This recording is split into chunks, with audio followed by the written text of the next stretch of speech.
in the upcoming months or years? Well, I think in the near term, AI as a key enabler is the key because we're not getting rid of humans. Yeah, What we're 100%. trying to do is eliminate all the things that keep them from being able to add value.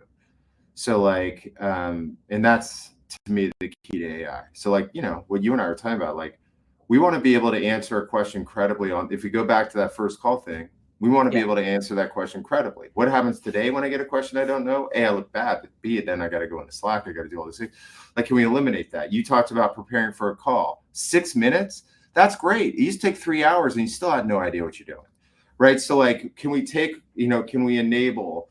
Same with messaging. I think everyone is worried about at a certain point the robots will take over. I'm not going to predict that. I don't know when. In the near term, we're enablers, right? So, like, can we provide ideas for messaging that allow us to work faster? Because everyone's asking me, it's like, look, man, I write emails all the time. It takes me forever to be relevant. yeah, But AI can get you to relevance faster. So you see, it's an enablement. Right now, it's a beautiful rep and manager enablement part of the infrastructure. It's making a huge difference in time.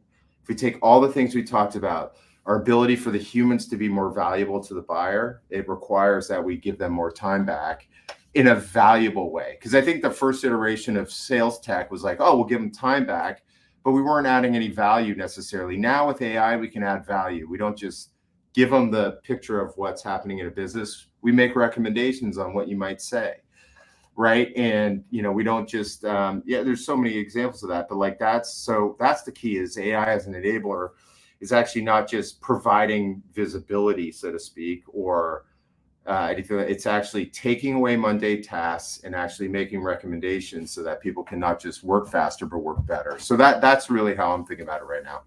got you. That makes sense. This is awesome. So, Craig, I want to switch gears into a little bit of a rapid fire set of questions. Okay. Just give the answer, whatever comes to mind, and then give like, I don't know, 10 seconds, 15 seconds, or maybe not, depending on how you feel. Sure. Starting off with